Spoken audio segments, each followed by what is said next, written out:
Indirect speech part 3। Indirect speech के part 1 में जो इनडायरेक्ट स्पीच के जो नियम है वो हमने सीखने का प्रयत्न किया। जो 7 प्रकार के वाक्य है उसमें 5 प्रकार के मैक्सिमम जो चेंज होते हैं वो क्या होते हैं वो हमने समझने का सोचा। पार्ट 2 में एसर्टिव सेंटेंस और इंट्रोगेटिव सेंटेंस उनका इनडायरेक्ट कैसे करते हैं वो हम समझने का हमने प्रयत्न किया। अभी इस पार्ट में इंपेरेटिव सेंटेंस मतलब आज्ञार्थ वाक्य और एक्सक्लेमेटरी सेंटेंस मतलब उद्गार वाक्य, आश्चर्य वाक्य, उनको इनडायरेक्ट कैसे करना है वो हम सीखेंगे। देखिए यहाँ पे इंपेरेटिव टेंस लिखा हुआ है, आज्ञार्थ वाक्य है। अभी पहले सबसे पहले हमको यह मालूम होना चाहिए कि आज्ञार्थ वाक्य ये हम कैसे समझ पाएंगे। तो ये याद रखना है कि आज्ञार्थ वाक्य होते हैं पहला जवाब उसका। तो आज्ञार्थ वाक्य जो होते हैं उसमें प्लीज जो यहाँ पे दिया हुआ है, प्लीज या काइंडली ऐसे शब्द लिखे हुए होते हैं, एक यह बात है। दूसरी बात यह याद रखनी है कि इनका जो सेंटेंस फॉर्मेशन कंस्ट्रक्शन है उसमें सब्जेक्ट लिखा नहीं जाता है। Please help me, gate out of my room, open the book, follow the instruction, don't enter the room, तो इसमें सब्जेक्ट नहीं है।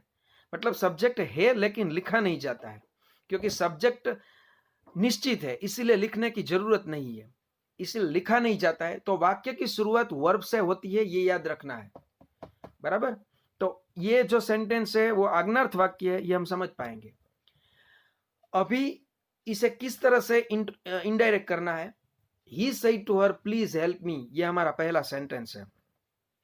तो हमने यहाँ ही सेड टू की जगह पे ही रिक्वेस्टेड ऐसा लिख दिया।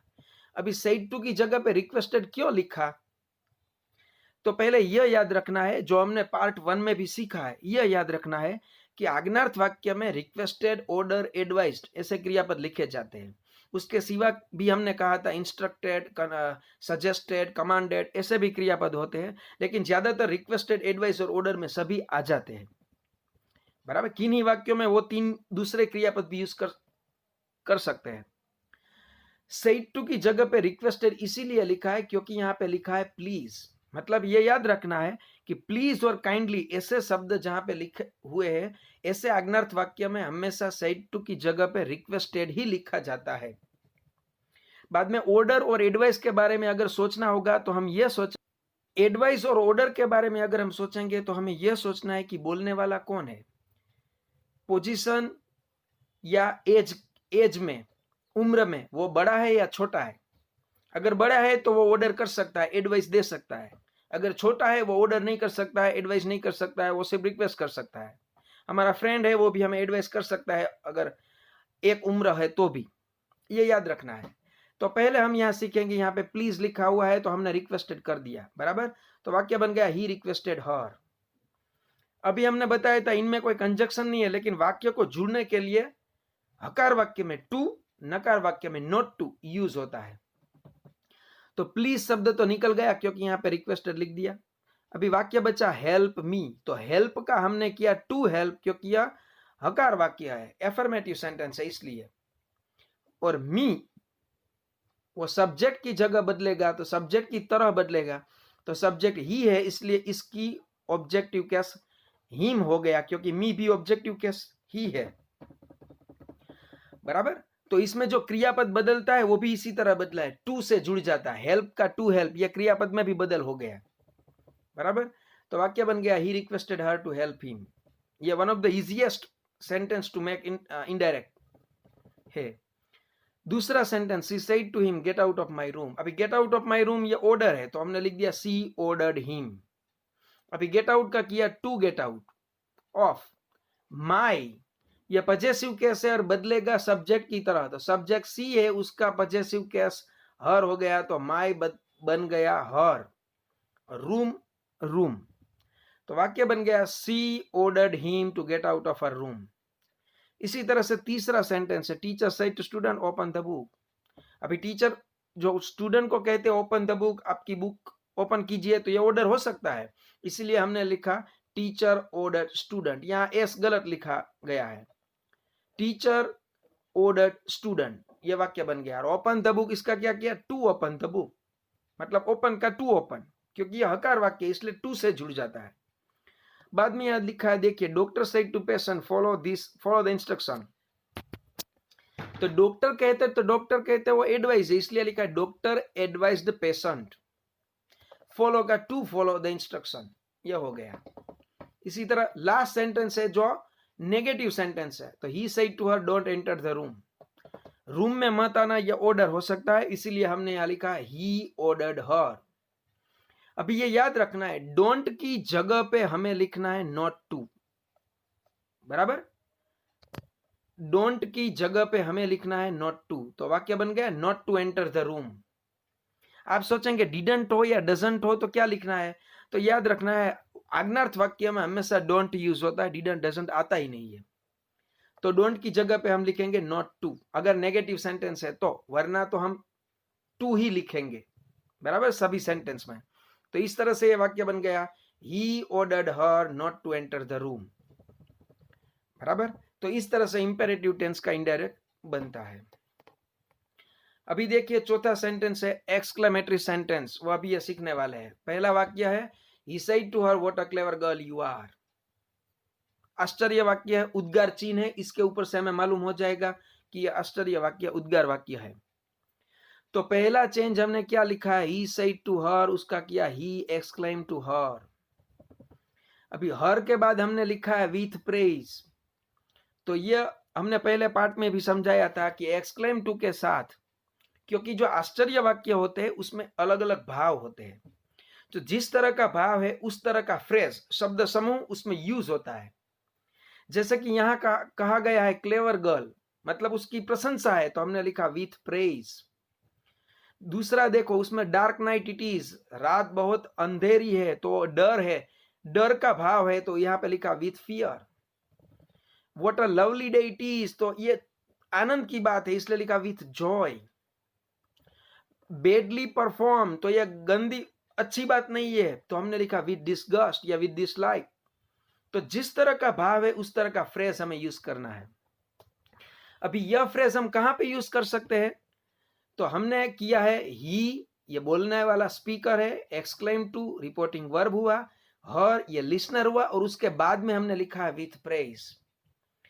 तो हम exclaim to with praise her ऐसा भी लिख सकते हैं, exclaimed with praise to her ऐसा भी लिख सकते हैं। मतलब एक्सक्लेम के बाद में विथ प्रेज भी लिख सकते हैं, और exclaim to her with praise इस तरह से भी लिख सकते हैं, दोनों तरह से लिख सकते हैं, बराबर। बाद में अभी what a clever girl you are, इसका करना है, तो पहले हम लिखेंगे कंजक्शन, और उसका कंजक्शन है दैट, तो हमने लिख दिया यहाँ पे दैट। अभी वाक्य what a clever girl you are, तो सबसे पहले जैसे इंट्रोगेटिव में हम एफर्मेटिव सेंटेंस बनाते थे, एसर्टिव बनाते थे, उसी तरह what a clever girl you are, इसका भी एसर्टिव क्या होगा, you are a very clever girl. ये सिंपल वाक्य बन गया।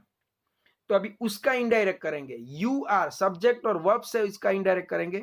यू तो लिसनर हर के मुताबिक ये बदल जाएगा, तो यहां पे हो जाएगा सी। आर का हो जाएगा was, she was a very clever girl.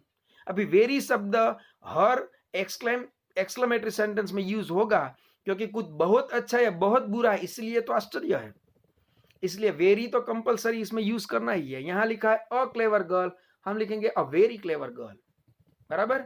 तो वाक्य हो गया, he exclaim to her with praise that she was a very clever girl. दूसरा सेंटेंस है she said to him what a dark night it is, तो हमने लिखा she exclaim to him, और डार्क नाइट है इसलिए लिखा विथ फियर, कंजक्शन लिखा दैट।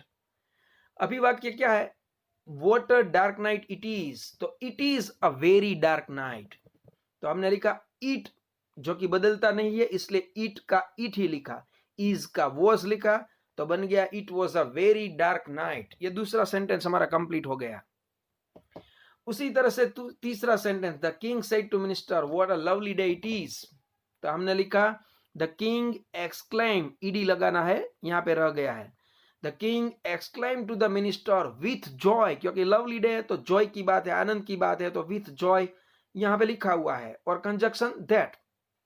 अभी वाक्य क्या है, what a lovely day it is, तो क्या बन जाएगा, it is a very lovely day, तो हमने यहां पे लिख दिया it was a very lovely day. Is का वॉज सिर्फ वर्ब चेंज हुआ।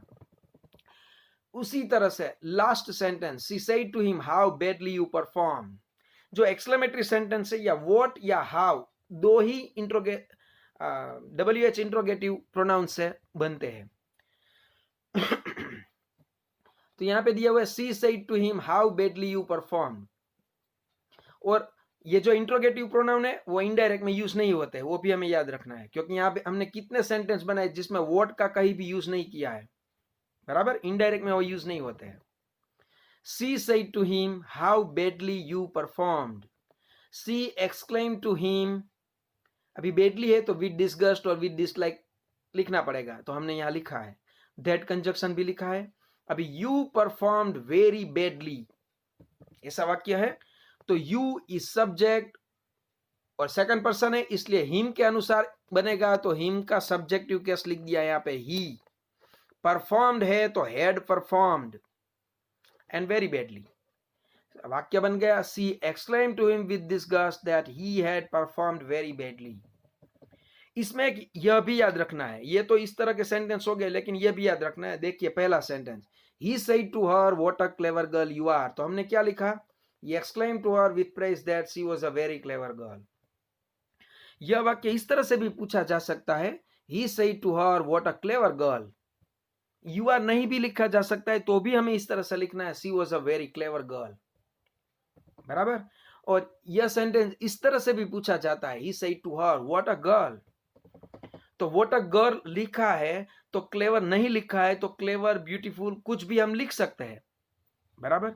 तो उसमें तो क्लेवर भी हो सकता है, डल भी हो सकता है, दोनों हो सकता है। लेकिन अगर यह पैराग्राफ है तो रेफरेंस आगे के जो वाक्य या पीछे के जो दिए हुए वाक्य है उनके रेफरेंस में से हम जान सकते हैं कि यह क्लेवर है, ब्यूटीफुल है या नहीं है। तो उस तरह से एडजेक्टिव भी हमें यूज करना पड़ेगा, बराबर। तो इस तरह से एक्सक्लेमेटरी सेंटेंस है, उनका इनडायरेक्ट इस तरह से होता है।